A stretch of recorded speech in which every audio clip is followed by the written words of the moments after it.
Hi, my friend, and welcome to the fifth episode of the Good Girl Syndrome show.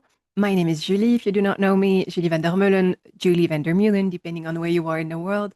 And I am an empowerment coach for high achieving women. And I have developed a concept, a whole theory and framework around what I call Good Girl Syndrome.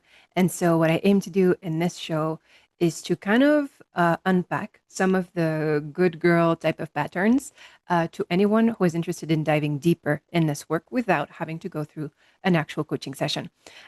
So for today, for this Wednesday episode, I will be taking a question that I received, right, in the Google form. So, by the way, if you haven't done that already or you have new questions for me, please go check the description box.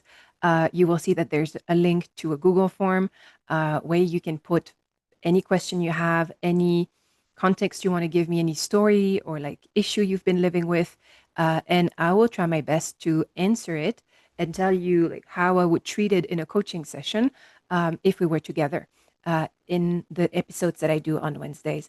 And so for today, we have Emily from the US who very kindly shared her story with me. Thank you, Emily, for trusting me with your story. And so I took a fragment of what she said, and based on that, we will see what comes up. It's a very, very interesting one, not because the other topics weren't as interesting, but because, Emily, you have asked me something. So you are talking about one thing when actually what is going on for you is something different, slightly different, but it's something different that's going on for you. But the way that you see it, the story you built it, is in this one specific way, and then how I see it, right, as a coach is in a different way, which I thought was very, very interesting because it shows you a little bit what happens when you do a coaching session and why it's sometimes useful to have a coach or a therapist or someone who listens to you from a different perspective. So I'm just going to read what a passage of what Emily said to me. She says, Julie, I'm scared to try anything unless I know I'll do it perfectly. I've wanted to start my own project for years, a small online art shop, but the fear of failing or wasting time keeps stopping me. I feel stuck between desire and paralysis. Where do I start when I don't trust myself to get it right? Um, so quite vulnerable. Thank you for that. Thank you for being so precise with the things that are going on for you and how you feel about them. You know what? For this one, I would actually start from the bottom of what I kept here, which is your last question. Where do I start when I don't trust myself to get it right? So, what's interesting in how you framed it is that there's an assumption there that it is possible to get it right, whatever right means, and that you should get it right. And so the assumption there is if you're supposed to get it right, you don't trust yourself, right? You are judging yourself before you even start because you think you're not capable of getting it right. In other words, what you said above, like getting it perfectly, right? That everything will be perfect from the start. And so my first question to you is uh like who gets it right? What does it mean to get it right? And like is that even possible to get it right? Right? Like whenever in general in life, I would say, whatever I do or whatever I see anyone else do, however amazing they are, I don't think there's ever a way for them to do something perfectly. Um, so my assumption now it used to not be the case, right? But my assumption now is that whatever we do is going to be imperfect, which doesn't mean we're doomed, right? Which means it's part of life. Life is not meant to be perfect, right? Or we just say, perfect is, whatever is there, which means imperfection is perfect. Um, so here your assumption there is that the reason why, like the story is the reason why you don't trust yourself, if I change it, is because you don't think it's possible for you to do things in a perfect way, right? Or here because you want to open an online shop, it's like you think that possibly you will fail, right? And so that's why, you don't want to do the thing. And you made a shortcut there where you think that the issue is that you don't trust yourself. That's the issue, right? When I would say, from what I'm seeing here, I would say the issue is the story, two stories. The biggest one is I have to get it right, and that anybody can get anything right, which I personally do not believe, right? So it is possible to get it right to a certain extent, to get really, really good at things, right? And so overall, it's like a nine out of 10, or even a 9.5 out of 10 in terms of like how great you were. But there's always room for better, right? There's always room for like another level to what you're doing. So it's not that it was perfect. It's not that you got it completely right, because next time, you know, you will probably do better, or you will aim to do better, because we always want to grow, right?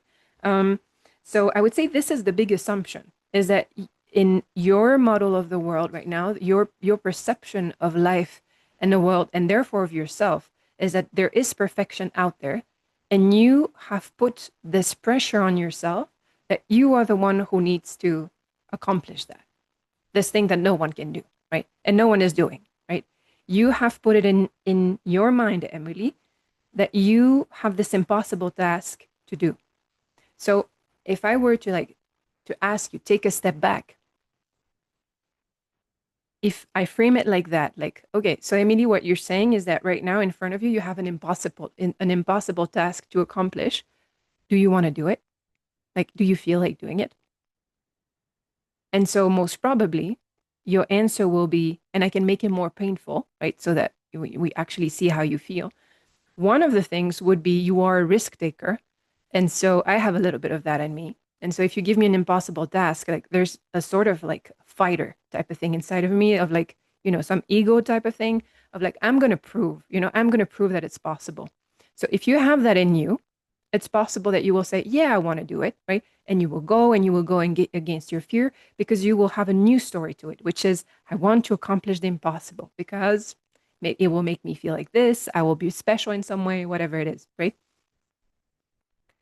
However, so that's one way. However, in your story here of what you were explaining to me, you said that for many years you have been wanting to open your online shop, right? And you haven't, which makes me think that then this is not a part of you you have developed yet, or not enough yet to be able to take these types of actions in terms of, like there's something impossible, but I really want to do it. Your tendency will be to just abandon the thing, to just because it feels impossible, and I don't blame you, right? So that's the first thing that I would say, that like there's something unfair in what you are picturing. That's the first thing that I would love for you to see in a coaching session, is it's unfair and it's unrealistic. That it's unfair towards you, and it's unrealistic. Like it doesn't represent reality, right? Which means if I go upward to another thing you said, I feel stuck between desire and paralysis. And I think it's a very, very accurate observation, because if you think about it, if you are stuck between desire and paralysis, which means in your mind somewhere, there's a desire there. So you're dreaming, right? And there's paralysis. So in your body, or in terms of action, you're not doing anything about it, or not much, not enough to be able to do it, to actually make a difference and progress on something, which means that where you're staying is in your mind, where it is safe. And the only way to achieve a mix between desire and paralysis, or desire and lack of action, is dreaming. So most probably right now, Emily, in this topic, but look inside yourself. You don't have to, like, you can tell me if you want to, but you don't have to tell me. But look inside yourself. Where else is this happening? Are you someone who, in general, right now, is daydreaming a lot, has a lot of beautiful, beautiful things that she wants to do and she would love for her life, but she never quite goes after it, right? Because she wants to do it perfectly, and because perfect is impossible. So why even try, right? So basically, the issue here is not that you don't trust yourself, you know, because I wouldn't trust myself to be perfect either. Like, I don't think it's a question of trust, right? Um, I think it's really about how do you take a risk, right? You are not framing it like that. You're framing it as a lack of trust. You're framing it as paralysis, Basically, you are afraid, is what you're saying. And what you're saying is, I do not yet, right? I'm not closing you inside of that. But in this area of my life, I do not yet have the courage to go into the discomfort of taking a risk, right? Because what you want, what you're looking for is what we call certainty, is a need for certainty. You want a guarantee, basically, that you will succeed, that you will be perfect enough so that this works out. And unfortunately, in life, there is no such thing. There is no such thing. There are no guarantees in anything that you do, not even in our own life. Tomorrow, I could be walking, just with my dog, and I could be hit by a bus. There are no guarantees in this life. And so, if your vision of the world is going to be, that things have to be perfect in the outside so that I, can trust myself to do the things, then you will never do anything, right? Because it will not be. There's perhaps few like times in life where like all the stars align and we feel like it's destiny and we go for it. And I do hope that this happens for you, right? If it helps you out. But the chances are that most of your life will not be like that. Most of life will have some friction, will have imperfection everywhere, and you will have to deal with it and cope with it. Um, so if I continue with what you were saying, and I will wrap it up, as a whole story of like you can get over that. I just think it's important for you to understand the mindset that you are in. What are the stories that you have, and what is the belief system that you have, not just about yourself, because here we're more talking about like you came in, this question seems to point out that you assume there's something wrong with you of why you're not right. When when I see this, what I see is someone who has a current belief system. Doesn't mean you're doomed, right? You can change it anytime. But right now, your belief system is what is keeping you from doing the things you actually want to do, right? Because you put yourself in an unfair situation where you think you should be someone and do something that no one can do, right? And so, of course, you will not try it, right? Unless you're some sort of daredevil, and you love the adrenaline and, all of these different things. So I would say that there's another part where you say, you said at some point, the fear of failing or wasting time keeps stopping me. And I thought that both parts, the fear of failure, right? The fear of failing is exactly what we were talking about now with the risk taking.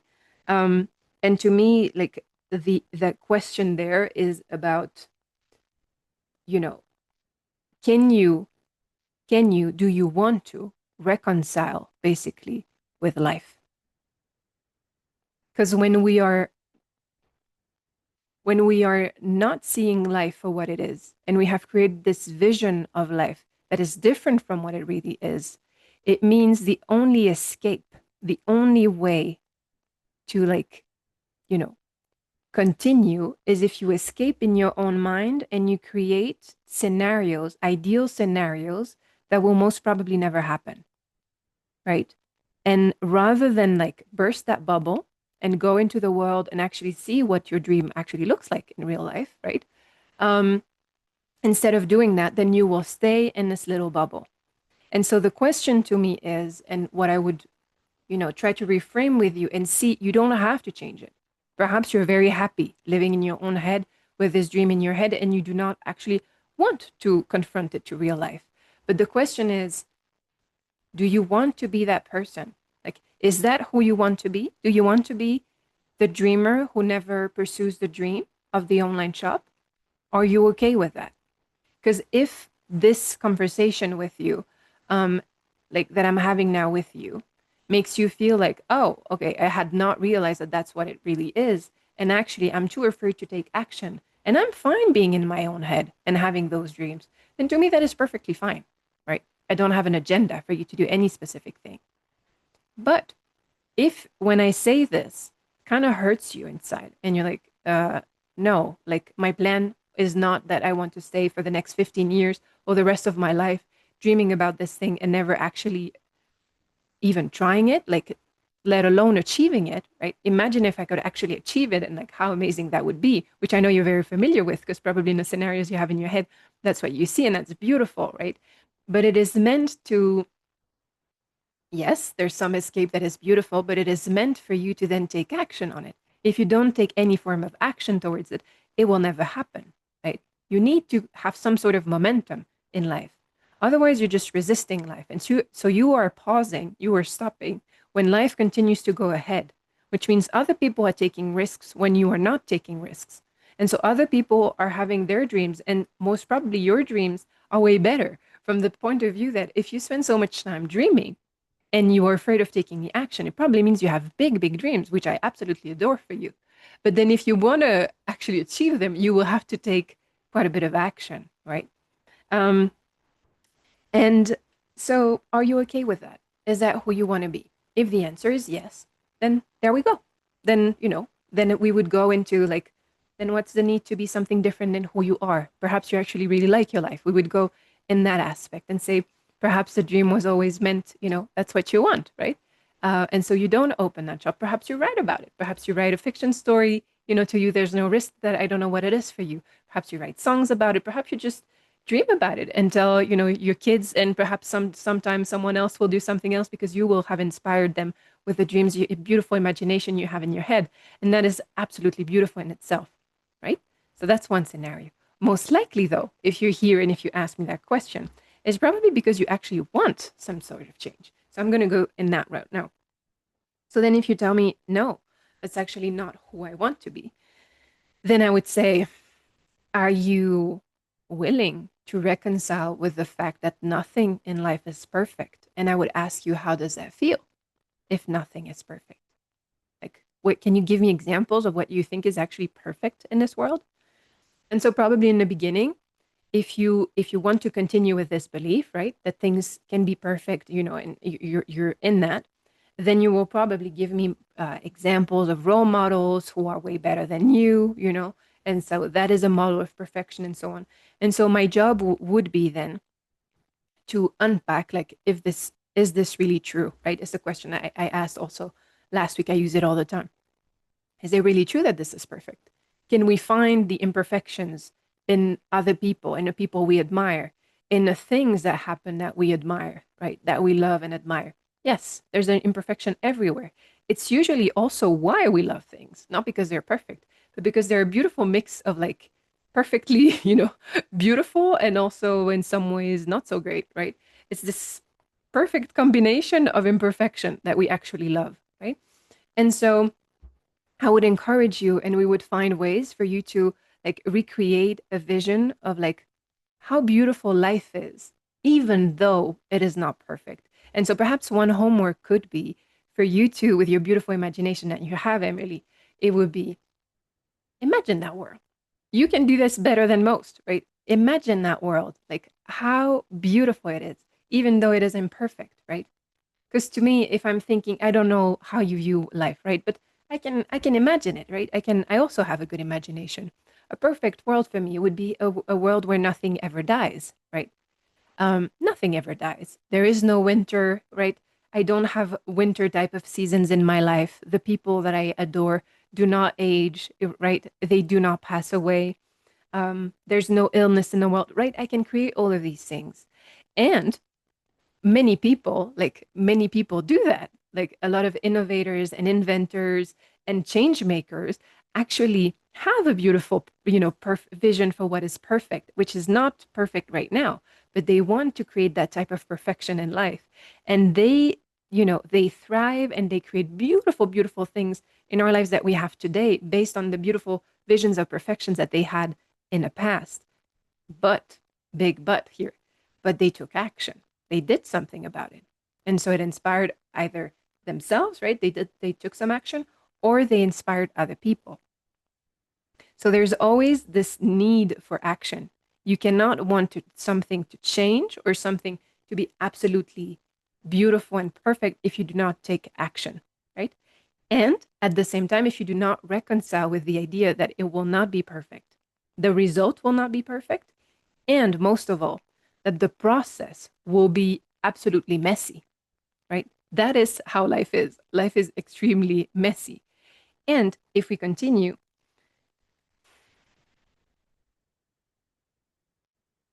it's my experience that, and my knowledge, and I would say my own sort of belief about life and starting anything, that whenever you start something, you're always terrible at it. Even if you're gifted, right? Even if you're gifted at something and other people see you and they think you're talented, they think you're talented because they compare you to other people who are not, right? And then you start the thing, right? Either you feel, most of us, we don't feel confident when we start the thing.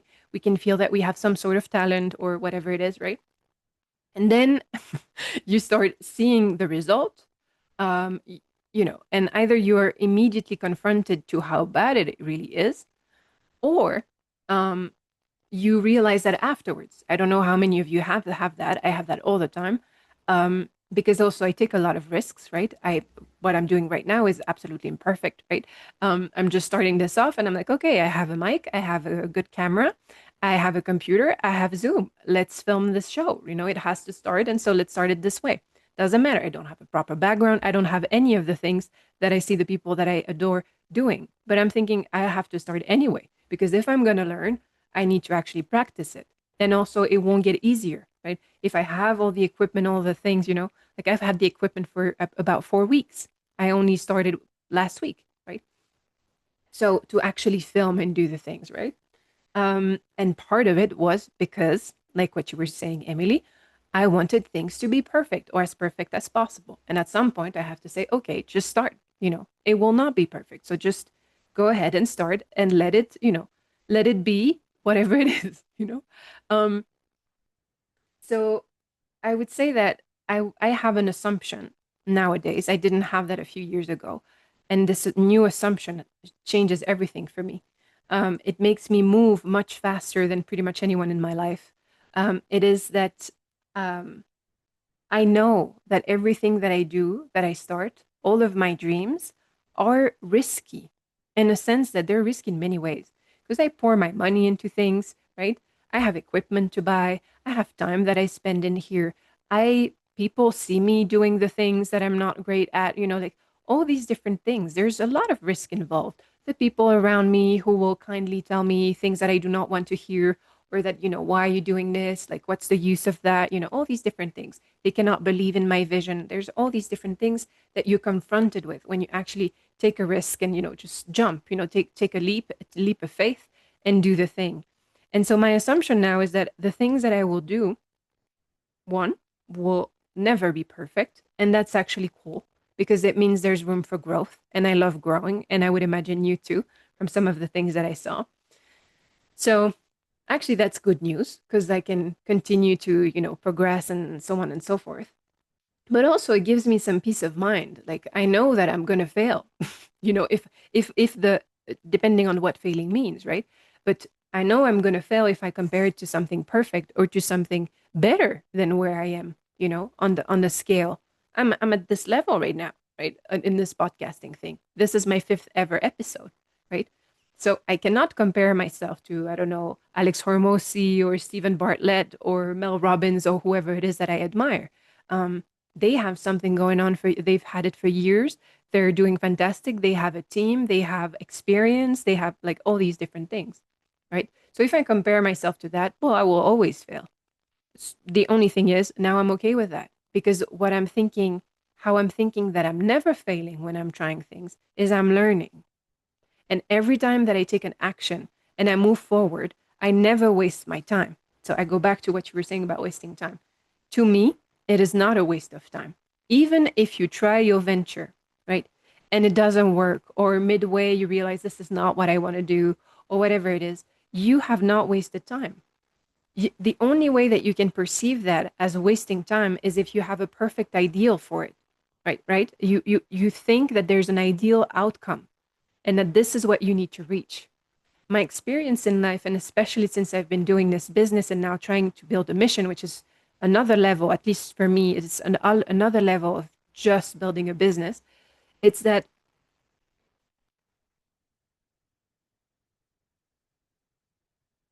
every single thing that I do, every single thing, action that I take, the more uncomfortable, the better, leads to something. And usually, because it leads to something, it creates a momentum. And most of that momentum is way beyond what I can control. What I mean by that is a lot of the things that I originally wanted for my good girl syndrome awareness, what I'm creating, um, has not occurred yet. It will probably take me 10 years for it to happen. I'm okay with that. I can build things over the long run.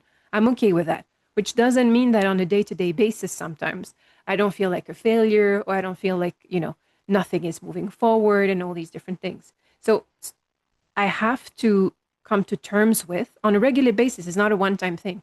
It's just a practice of thinking, yeah, you're not there yet.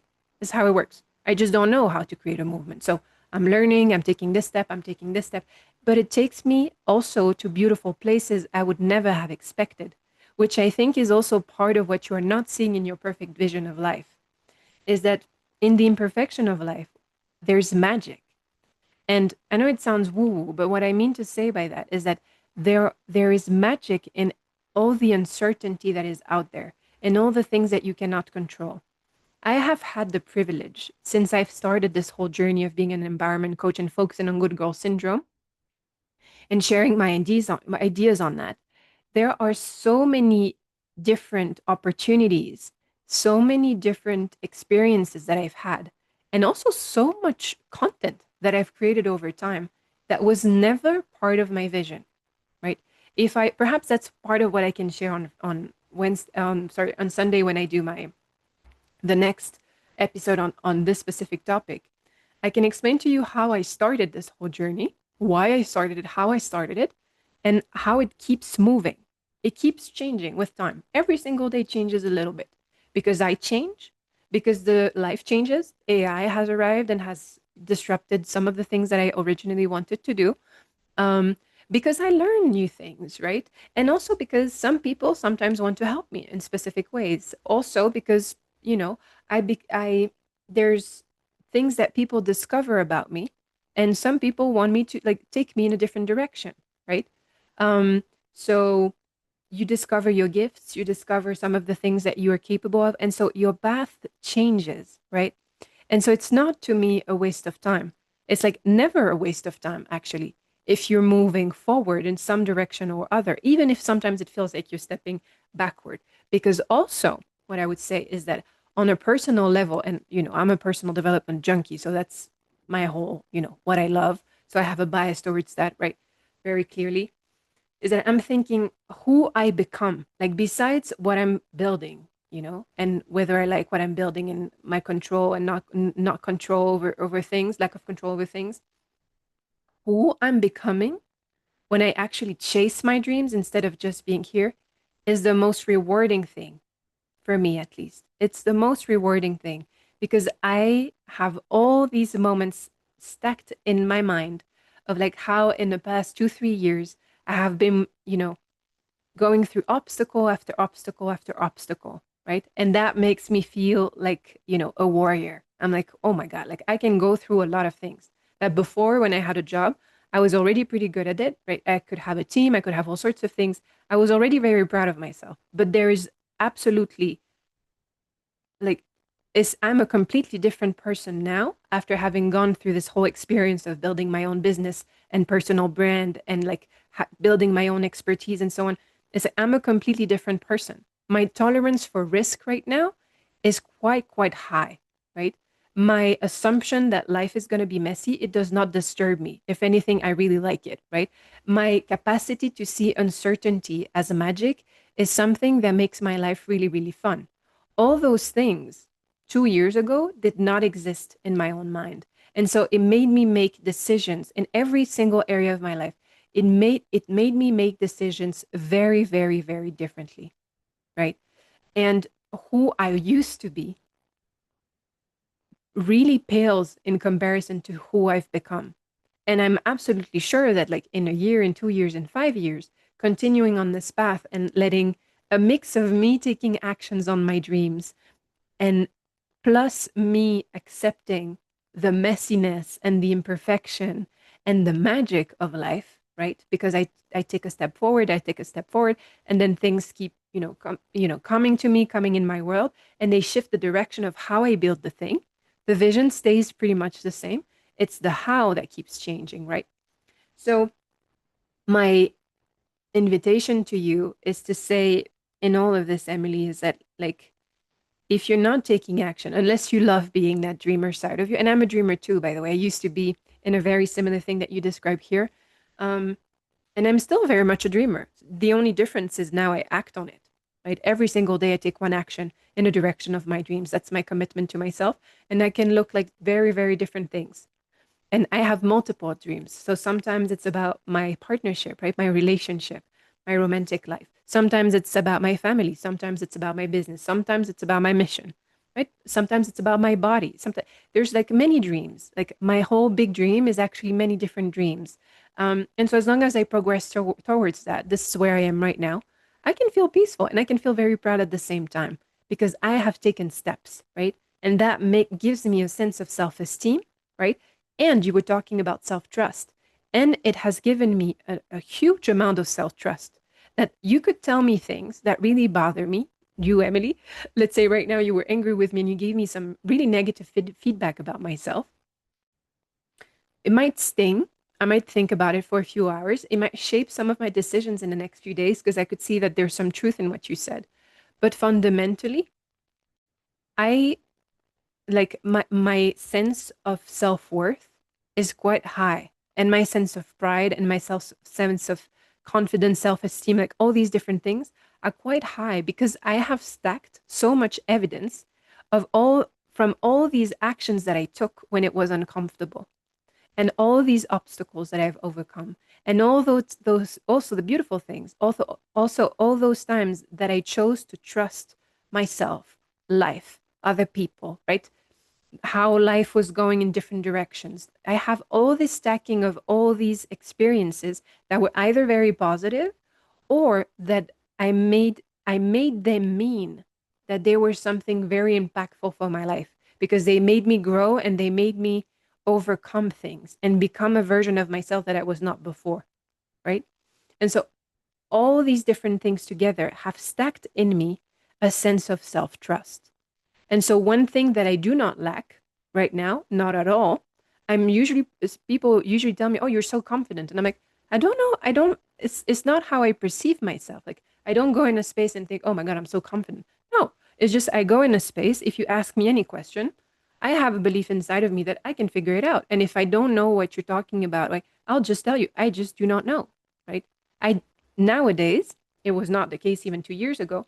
I have no problem telling you I don't know what, like, I don't understand this. Like, because I know inside myself, I have an assumption that I think I'm pretty smart overall. Like, I can figure things out in life, right? So if I don't understand this, I just don't understand it, right? If I fail this thing, well, I just failed this thing. I'll try it again, right? Or perhaps I didn't do it the right way and I'll continue, right? And I'll keep tweaking and tweaking and tweaking and tweaking. And so my invitation to you, Emily, is to and to anyone who's watching this really is who do you want to be? Do you just want to be a dreamer? No judgment in that, right? It is if you want to be a dreamer, right? And then you have this beautiful imagination, and that is your superpower. So then accept it, right? Then let's accept that. Accept that you are fantastic as you are, as this beautiful dreamer, right? And you probably, just by doing that, are inspiring many, many people. But don't make yourself suffer. Don't make yourself suffer for not being where you think you should be, right? If what you really want to do is to be in the comfort of your home, right? With your actual life of how it is and actually living in your imagination. If that is what you truly want, then own it, right? For yourself and for others. And if that's not all you want to be the dreamer plus other things, then just ask yourself the question, what is the cost of what you're doing right now, right? It's always the same thing. We heard about the benefits, right? The benefit of you staying in this way is that then you don't have to take the actual risk, right? The cost is then now you're making yourself suffer for it because you are not who you would like to be. and you start judging yourself and saying that you lack the self-trust and stuff like that, you have these beliefs about how things should be right, and that there's a perfect way to do things and you're not doing, which means your reality, what is happening in your mind, is there's a mix of very high highs, dreaming, right, when you're thinking about all the things you want, and then on the other side there's like all the times that you beat yourself up because you're not doing the thing that you're dreaming about. And I find, to me, that's the only thing that I have an issue towards. So if you just want to be a dreamer, that's fantastic, but allow yourself to be that and praise yourself for it. That's a beautiful thing, right? And if that's not what you want to be, then allow yourself, the grace, to just start things, and allow yourself this sort of reality check that that's how life works. Are you okay with how life works? Because taking risks is basically this. It's accepting that life is inherently flawed and so are you. And that, and I'll use the same word just to anchor it, is perfect. That is what perfection is. And so if I were to leave you with a homework, I would go back to what I was telling you before. Do this thing, a reconciliation about life. What is life really like? What is a perfect like really about? And rewrite that for yourself. What would be the most empowering way that you can see life, perceive life? You can write that story. These are beliefs. These are things that either you inherited or you created, or a mix of both. Probably a mix of both. So at any time, you can decide, okay, I'm going to, just like you imagine things in your mind, you just imagine a new representation of life. What would feel really good for you? What would help you either be the dreamer that you are and feel really good about that?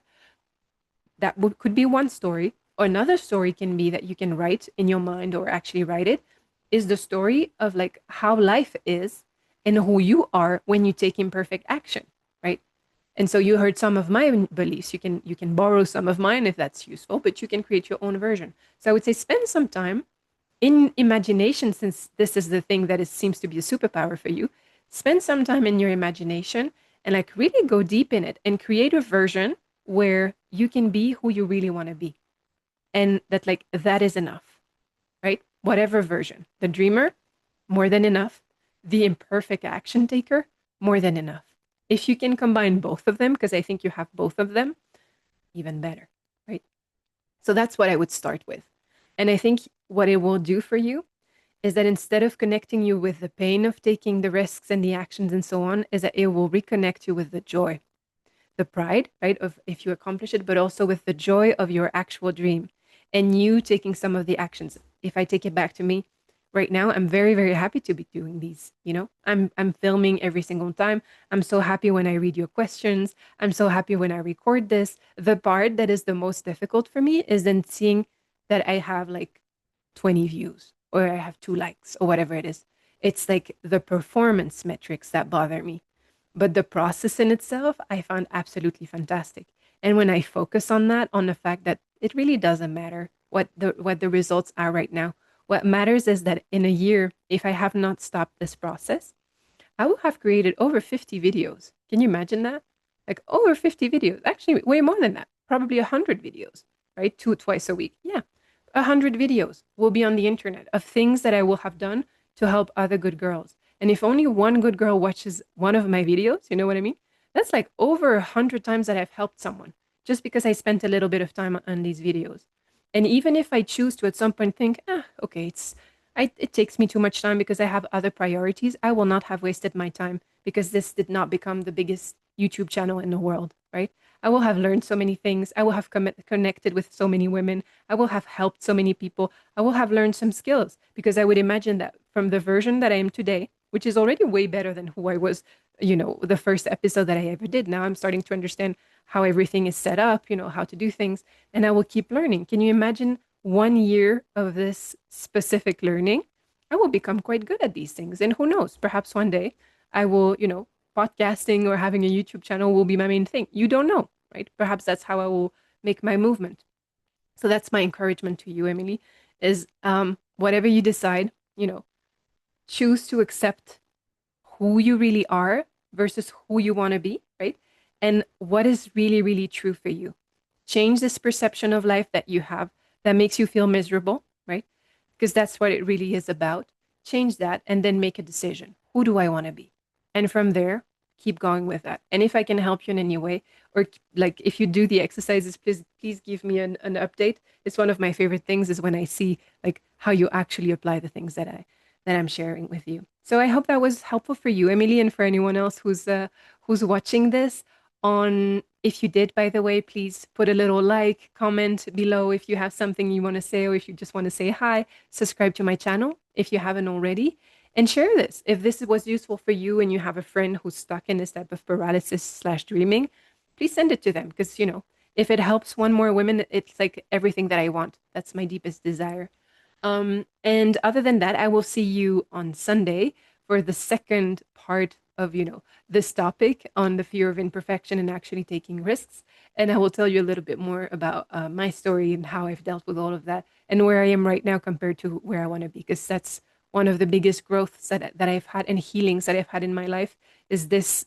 I went from being someone who was constantly afraid of taking any form of action and deeply, deeply afraid of any form of rejection or failure and so on, to now being someone who I will not say that I'm perfect at it, right? Like we said, but I'm radically different to who I used to be. And compared to most people right now, I tend to be more on the risk taker type of person, which is completely unbelievable to me. So if you're interested in that, stay tuned. It will come out on Sunday. And then on Sunday, you'll also receive your newsletter with like some reflective questions and exercises that you can do in your own life, right? Based on all of these things. So stay tuned for both of these things. Sending you tons of love and tons of good vibes. And I hope you all have a beautiful, beautiful day. See you Sunday.